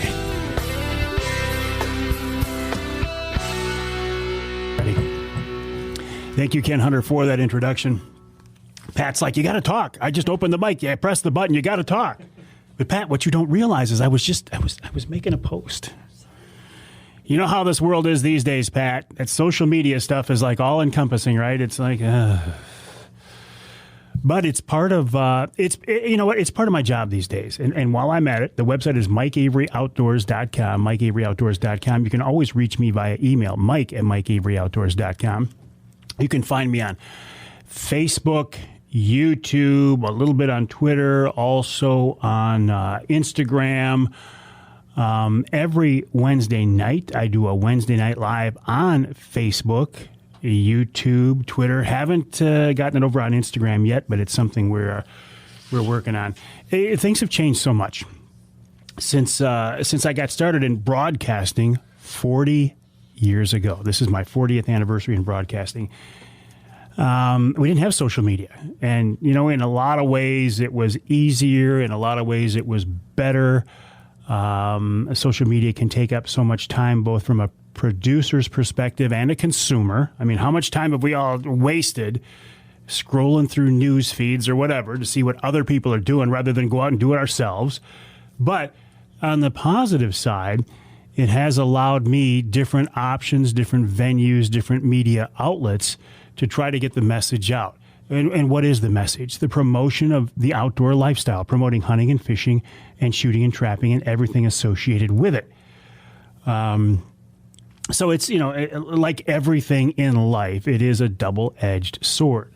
Now, when we start talking about hunting and things associated with it, right now, I want to talk about food plots. We talked a little bit about food plots in the second hour with Tim Roller of Whitetail Journey. And Tim was talking about how trail cameras have really changed the way we hunt these days. I would also say that I think food plotting has really changed the way a significant percentage of Michigan hunters look at what we're doing these days. It used to be, and you'll remember, baiting was legal for a long time here in Michigan. In fact, back in the mid-'90s, I think it was, the DNR looked at baiting and intentionally turned their back on it and said, we're not going to rule on it. When they did that, it was like a green light. They said, okay, we are going to allow baiting, and some people said it was a de facto encouragement of baiting. There was no limit on baiting. There were no rules on baiting. There wasn't a 2-gallon limit. So as a result, you would see literally people bringing pickup loads of sugar beets into the woods and dumping them because there was no limit. And it was effective. I mean, I'm not going to tell you I didn't. I killed deer over bait in Michigan when it was legal. In fact, the biggest buck I have ever seen in Michigan in the wild was over bait. These days, of course, baiting is illegal, and a lot of people have turned to food plots. And a lot of people say food plots are a far better method of attracting deer and keeping your local deer herd healthy. And of all the people in the world that I know, nobody knows more about food plots than Nick Percy of Michigan-based Killer Food Plots, killerfoodplots.com. And he's with us now on the Outdoor Magazine phone line. Nick, welcome back to the show. How are you? Great, Mike. Thanks for having me on. Well, this has got to be a busy time of a year for you, my friend. Yeah, that's an understatement. As busy as I always tell you we are every time we talk, if it could be more, it's like you feel like you're running down that vertical hill and your feet are up over your head and you're kind of doing the snowball down the hill right now. But it's a good problem to have. It's just, another opportunity to really micromanage my time and make sure that I'm spending it wisely and getting as much done as I can in a day. And, normally I reserve 18 to 20 hours a day for the planting season, but I've been burning that midnight oil, just in a lot of preparation, doing tons and tons of property consultations right now, trying to get people set up for the season. And then spring decided to come early. Good old Mother Nature. You just never know how she's going to whiplash you around. So, well, in some ways, I think you're a victim of your own success, and also you're a victim of a perfect storm in that baiting is no longer legal here in Michigan, and you were in the perfect spot. People turn to you, and people like you. So, I mean, it's never been bigger than it is right now. No, that's very true. It's those two things have definitely pushed forward. I think, there hasn't, even though baiting is technically illegal, it really has not been something that, depending on where you're at, has been really enforced. I hear that from a lot of people. In fact, I have a lot of new clients that have called that said, I've tried to go the no baiting thing, and then my neighbors are still baiting, and I'm not seeing a single deer because they're baiting them away, and nobody seems to be doing anything about it. And I don't want to turn my neighbor in for baiting because I don't want to have a bad relationship, but sure, I need to do something. Can you help me figure out this food plot thing? Because, that seems to be legal and it seems to be really effective. And so, from that perspective, we're gaining customers that previously, as you kind of mentioned on the intro, baiting was something that we did. Generationally, filled a bucket full of bait. We dumped it, flipped it over, put it against the tree, put our hot seat on, and leaned up against the tree and waited for the deer. And, that's just the way we hunted here in Michigan for a long, long time. So, I've been doing food plotting for 31 years now. It's definitely evolved, incredible evolution of, not only within our own brand of seed species and the products we offer and the things we do, but just as a whole in the hunting industry, food plotting is big. Seems like there's a new, food plotting company popping up here and there by the day or by the week. And we've continued to be a very strong resource. I tried to continue that education. We do a lot of soil testing for do-it-yourself, or we do a lot of guidance, and we've been doing a lot more phone consultations, which has been nice because it allows me to go do a property consultation on the land and then do a consultation on my way back, where I reviewed all the data and looked at maps and stuff, and I can stop and eat a little snack and look over the maps and then continue to talk with people while I'm driving home, and to be able to help more people. And I know you always ask me, how in the heck are you going to continue to grow this thing if all the resources fall on your shoulders? So I've continued to groom my new habitat manager that came to work for me last year, and we're excited about this new year. You mentioned something I want to follow up on. Other than the snacks, which of course is iced tea and peanut M&Ms. Yes, always. An occasional ham sandwich, or Subway or something, or wherever I can get a really good sandwich. So you talked about food plotting, competing with the neighbors who are baiting. Is it an effective competition, or if you've got neighbors who are baiting, you're just chasing them around? No, absolutely not. I mean, food plots are way more powerful, especially if you're wrapping them up in Border Patrol or some type of a screening, getting daytime movement. They seem more willing to come into bait at all hours of the day than mature bucks. I know you had kind of, again, said this in your intro. Well, it'll happen, right? It'll happen, but it's not the norm. It's not the norm for a mature buck. They're usually a little more cautious, a little more leery, and, if a bait pile or a baiting station is left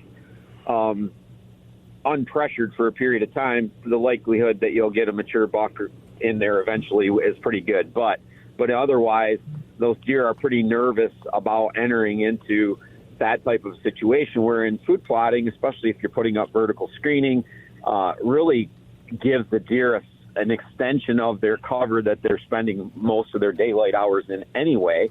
And that really helps to get a lot more daytime movement. And that's something that I've worked on very, very hard, Border Patrol being one of those products. And that's a 21-year product for me now. And I continue to evolve it with like the new extended stand seed, so it'll stay standing all winter.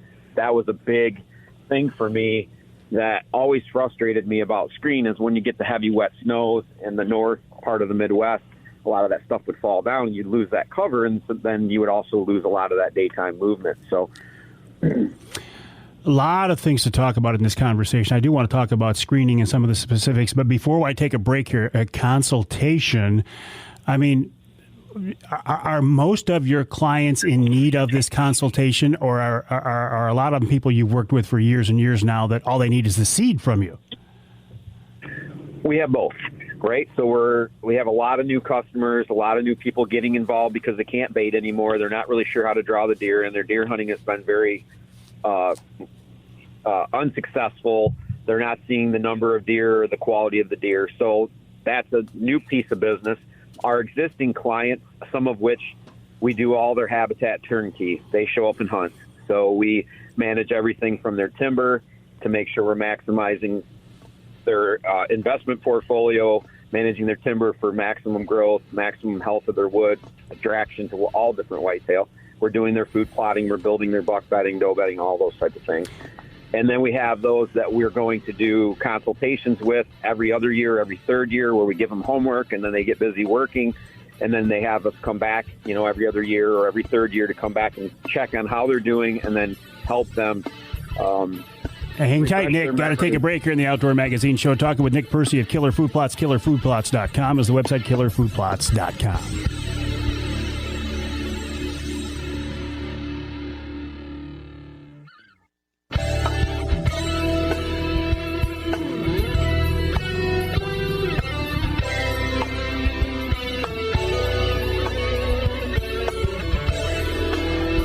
Welcome back to Outdoor Magazine. My name's Mike Avery. Glad to have you along with us.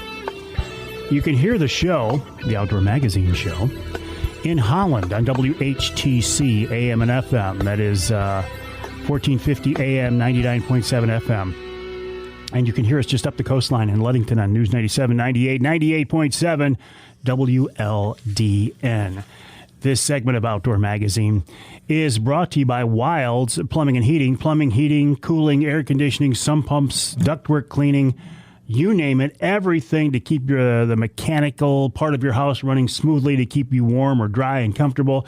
I'm telling you, the folks from Wilds can help you out, as they have done for me for, 20 years now in 2 different houses. I welcome them into my house, and I'm confident in recommending them. I know they'll do a good job for you.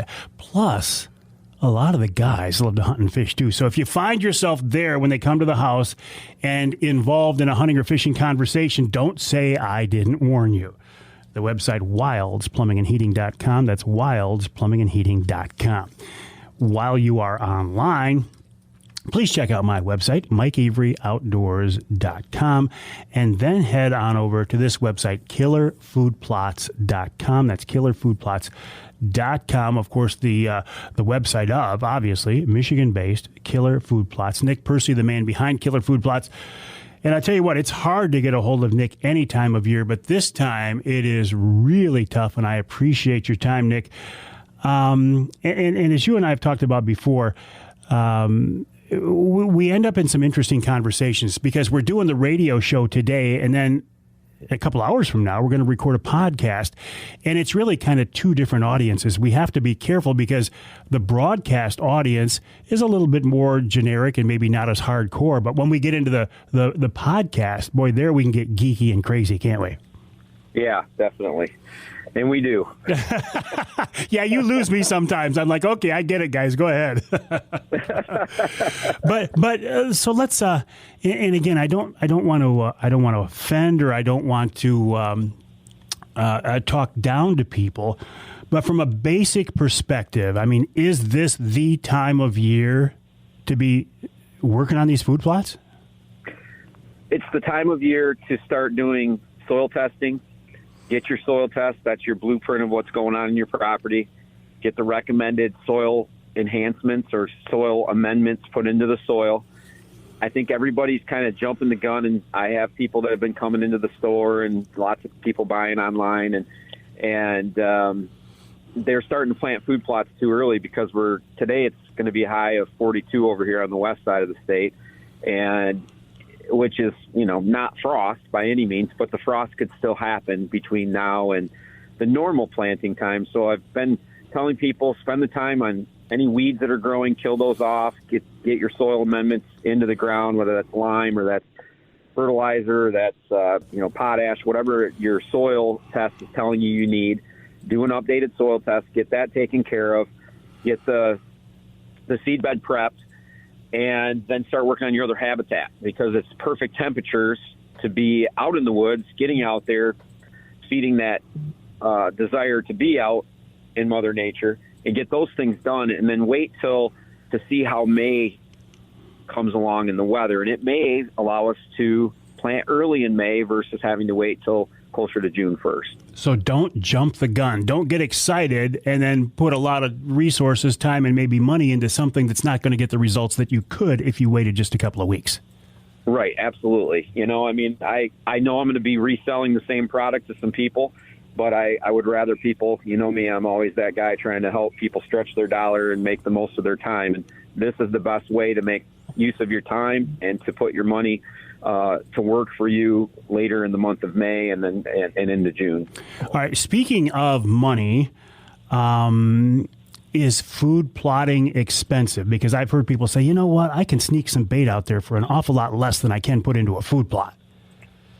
Well, I've done some work on that and continue to drive those prices down and being creative. 3 bags of fertilizer and a gallon of soil defender is about $200, and that will allow you to do an acre worth of fertilizing prep and amending of the soil, and then whatever seed you decide to plant in that acre. If you need to do lime's usually pretty cheap, $5-6 a bag. Usually putting about 10 bags per acre, so about 400 pounds. So you might have $250 and then maybe $100. So about $350 you could do an acre food plot if you had, the wherewithal, either a hand rototiller, doing some things by hand, and or had access to a tractor with a disc or a tiller.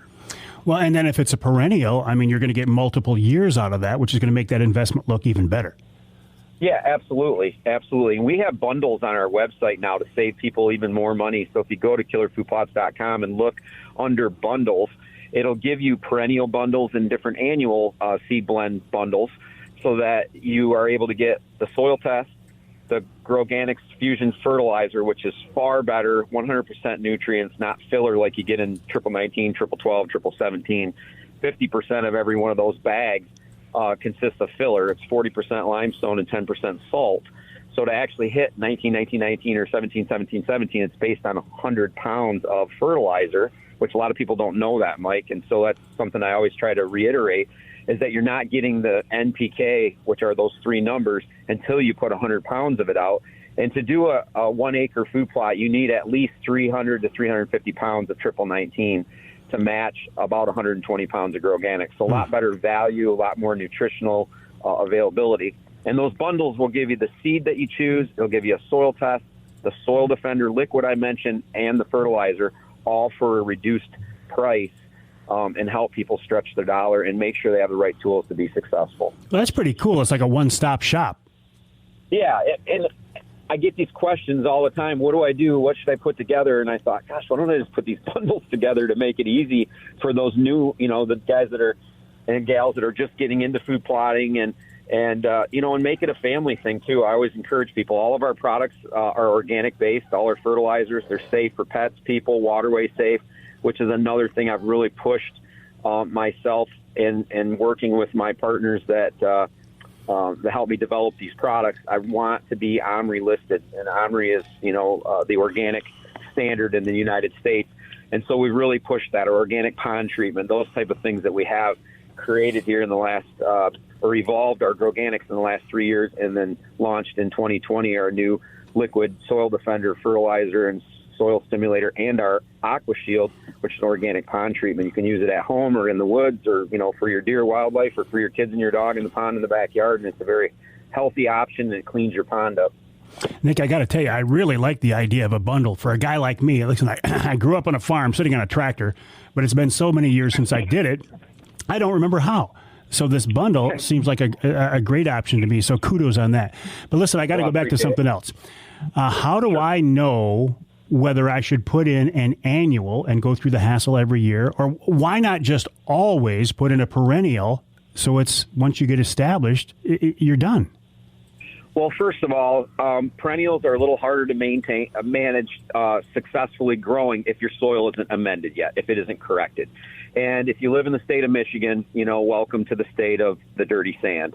And so it doesn't hold moisture, doesn't hold nutrients in the root zone where you're trying to grow things. So generally we have to amend the soil. We want to plant annual species for a couple different reasons. First reason is your soil will support growing them, put your money and your time to work, and you'll draw in the animals that you're, deer that you're trying to attract, or turkeys, into that food plot and have immediate success. Second step, the second reason why annuals are important is that annuals produce more groceries, or they produce more tonnage per acre than any perennial product's ever going to do during the critical time of the year, which is during fall, late fall and winter, when deer really need the nutrients. You're really trying to attract them to capitalize on that and hopefully harvest the deer you've been chasing around on your cameras, that hopefully that deer is going to be coming in during daylight so you can harvest that animal. Perennials, people think, I put a perennial plot in and that's it. It's planted. I'd never have to touch it again. That's not true at all. Clovers, chicories, alfalfas, they need to be mowed. They need to be fertilized. So you have to have the ability to get in there and mow them, or depending on what area of the state, the deer might keep them nibbled off pretty good. But you still have to be able to get back in there and fertilize them. You have to take care of them. Otherwise, what should be a 5 to 7 year perennial planting is not going to survive. It's going to get overrun by weeds. It's going to get overrun by grasses. And so you have to do some grass and weed management as well. And we have products that can be sprayed on the clover or on our Resurrection Clover, our KFP chicory, or our Cold Play, which is a clover alfalfa mix, and not kill the food plot, but take care of the grass and the weeds. And we stock that at our store at Agard, City Boy Farmer in Muskegon, and if anybody needs that, they can reach out to us. Oh, tell me about this a storefront, because for the longest time you were web-based only, but now you've actually got a place people can come in and, well, they're not going to find you there, but they can come in and talk to somebody. Yeah, absolutely. Sometimes they catch me there, but so at Agard, City Boy Farmer is a 67-year-old family-owned store, lawn and garden store in Muskegon. I've been going there since I was a little kid with my great-grandpa and then my grandpa. It's a really cool place. I call it the Cheers Bar version of lawn and garden, where everybody knows your name. You know, all my guys know all the customers and what they want, and we sell everything from peanut splits to vegetable seeds, to anything you want to do to grow hemp, or to grow food plots, or to feed every kind of critter out there, out of your feeders in the backyard. And we do all kinds of small engine repair, and we sell Toro, Echo, Husqvarna. I mean, it's just crazy, right? Like, we do all of those things. But that store existed. It's not Killer Food Plot store, it's Agard. And Agard, I renamed it Agard City Boy Farmer because I grew up down the road from there in the city, and I started food plotting when I was 19, and kind of fell in love with my tractor time in the woods time, and became a City Boy Farmer. So I've owned that cityboyfarmer.com name for 10 years. That's why I renamed the store that, but I kept it Agard because everybody knows Agard. And that's a place people can come and get products. That my staff are pretty knowledgeable on food plots that work there. Some of my previous field staff for Killer Food Plots are now employees, at least part-time. Some of my younger folks that go to college and that type of thing, or work there part-time and somewhere else part-time. So you get that advantage of coming to the store. But they were always a customer of Killer Food Plots. Agard's was. They always stocked Killer Food Plots there. And so we're just kind of continuing that. Nick, always a pleasure. Listen, I got to let you go. Always a pleasure. The website, killerfoodplots.com. But you and I will be talking again very soon, because we're going to record this month's podcast. Nick Percy of Killer Food Plots, killerfoodplots.com. You want to talk food plotting, you want to talk soil preparation, anything along that line, Nick is your man. The website, killerfoodplots.com. We'll take a break here in the Outdoor Magazine Show. Lots more coming up. Don't leave us. We're right here on Outdoor Magazine.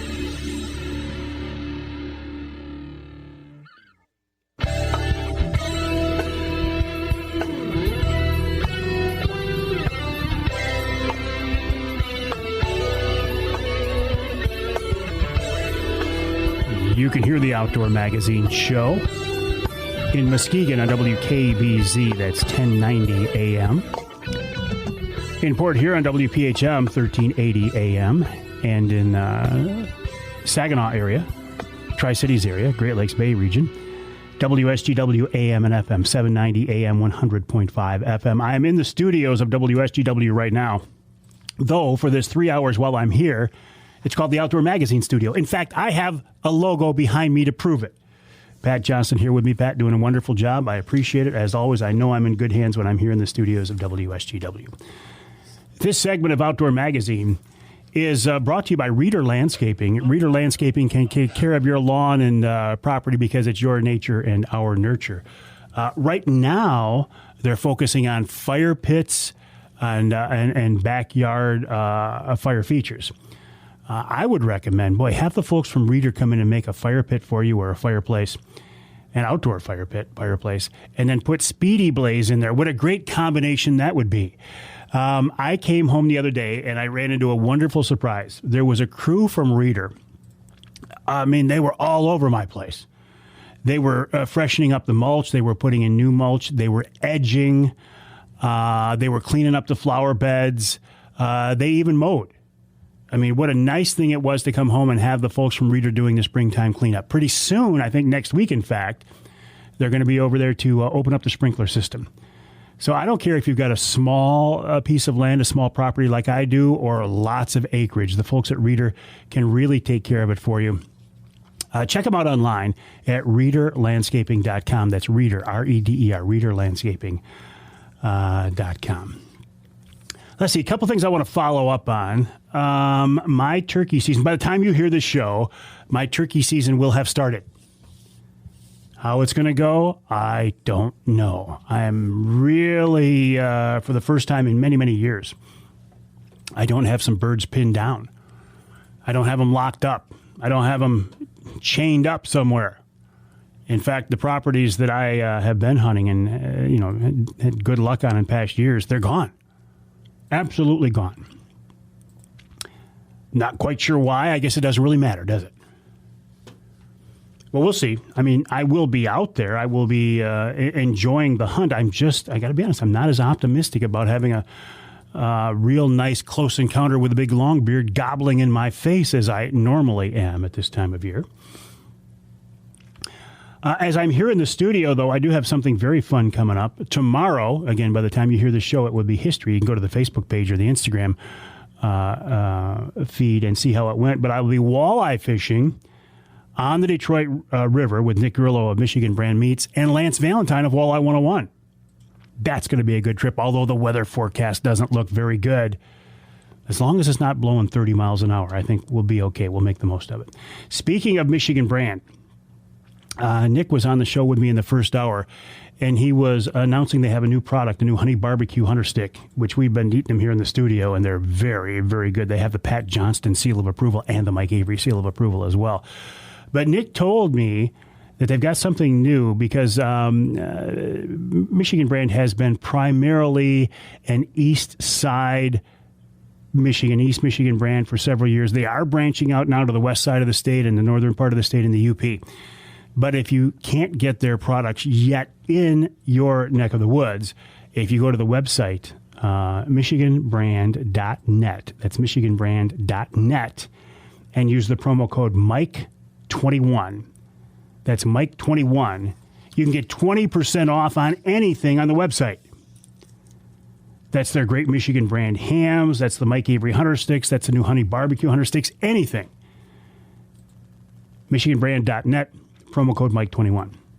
Speaking of codes, if you want to get one of those new Wraith 270 see-through ground blinds by Primal Tree Stands, go to their website. Go to this website, outdoorpregame.com, outdoorpregame.com, and use the promo code Mike20, and you can get one of those blinds for $200. And you can get it here in time for turkey season. Well, not if your turkey season started on the 17th, but you can get it here in just a few days, so make sure to check that out.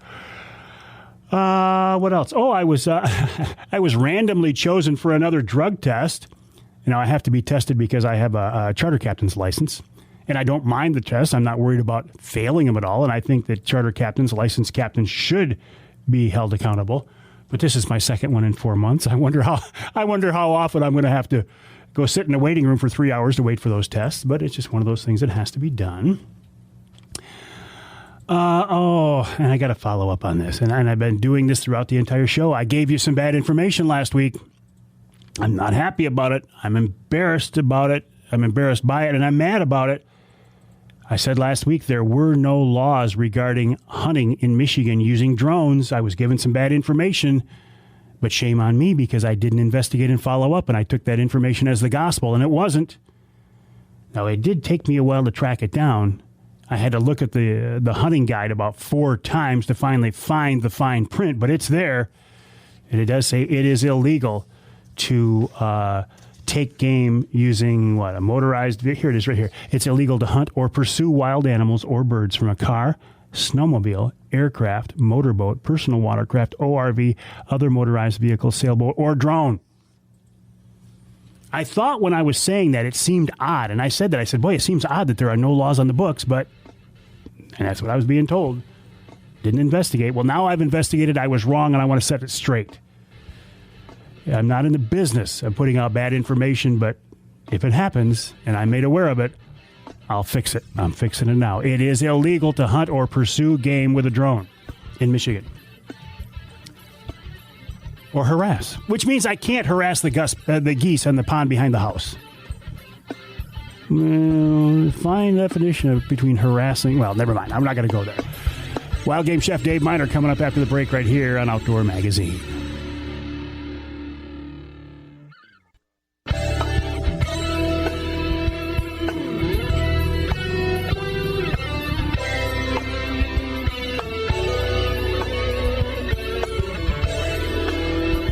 Welcome back to Outdoor Magazine. My name is Mike Avery, and we're just wrapping up a 3-hour celebration of the outdoor lifestyle here in the great state of Michigan. And you know, if you've been with me before, you know I like to wrap things up with wild game chef extraordinaire Dave Minar, and this week is no exception as he joins us once again. David, welcome back, my friend. How are you? Very cool, Mike. Very cool. And I definitely have had Mike Avery's elk and pepper sticks. What took you so long, and how did you like them?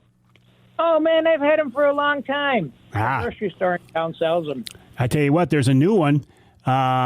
Nick Grillo was on with me today. It's a honey barbecue hunter stick from Michigan brand. You got to check those out, too. Ooh, I will. But I've stuck with the Mike Avery one, so. I appreciate that. I like pepper, and I like elk. Well, you know I like pepper, because when I'd come to the restaurant, I'd say, Dave, put some pepper on, and then put some more on, and then put more than you think the average person would like.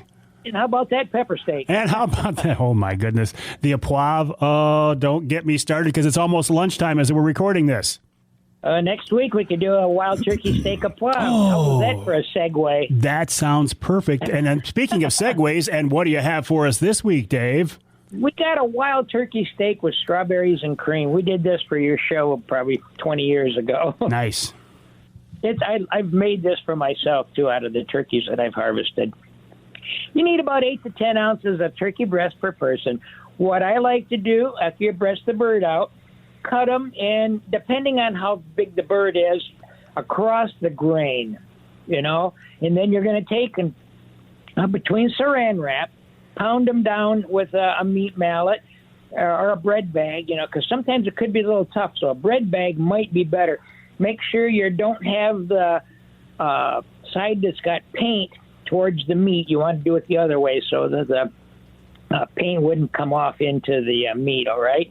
So pound them down nice and pretty thin, because they're going to still draw up somewhat. Now would be the time to check for BBs or any feathers driven into the meat, in case your couple of stray BBs are down a little low. You need about a pint of fresh strawberries, and mushrooms would be an option in this. Morels would be just killer, of course. You need about one jar. Well, this would be for 4 portions, so about 2 pounds of the meat, actually. So you need about a jar. One jar of turkey gravy you can buy at the store. Saves you making stock, 2 to 3 ounces of heavy cream. I like to use strawberry schnapps, but you could actually use strawberry jelly if you didn't want to use a schnapps. About a third of a cup of onions, diced fine. So a little bit of fresh parsley if you like for the top. If not, it's optional. A little bit of olive oil and flour. As I said, pound the steaks out. Dredge the meat in flour, and then with the olive oil, saute them to get them nice and golden brown. You don't want to do them to the point where you're going to make too much of a crust, because you're going to bake these. Take and remove them, because most people wouldn't have a frying pan. You could do more than 2 of these at a time. So you're going to take the onions, saute them up. The mushrooms could go in there at this time. Cook that down a little bit, and if you're going to use the schnapps, put that in the schnapps in it, and do it away from the stove. Let it cook down a little bit, and then it won't flame up, because the schnapps is not all that alcohol in it. So add the gravy, kind of cook it down, and you had the mushrooms in there already. Then you're going to put some heavy cream in there, and you want to add about half the berries. You're going to destem them, slice them, or, you can quarter them depending on the size, and then bring that up to a boil, taste it, see what you think. If it's to your flavor, put the steaks back in the pan, bring them up to a boil, uncovered, 350 degrees, at least 20 minutes until tender. Now, after you just take the meat out of the sauce, put some of the berries back in, because those berries are going to cook down, okay?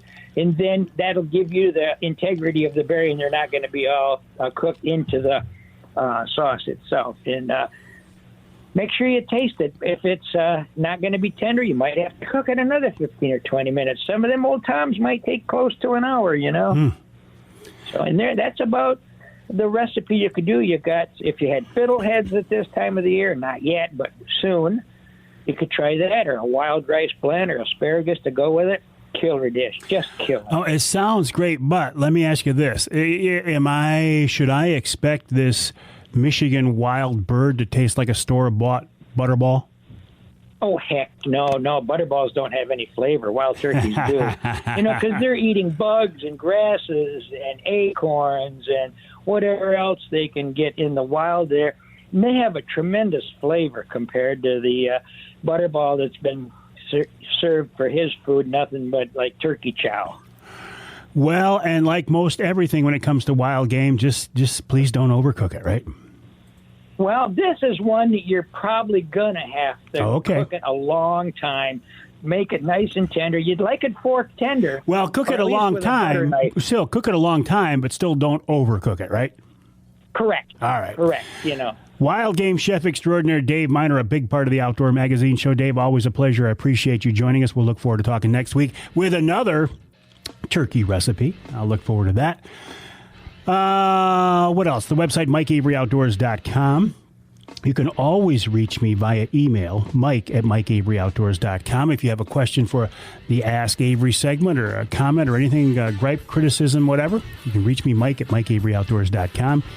Look me up on Facebook, on Instagram, on YouTube, on Twitter, all that good stuff that's out there. I will be heading to the Detroit River and then turkey hunting. So I got a good week coming up. I hope you do as well. We'll talk to you next time right here on Outdoor Magazine.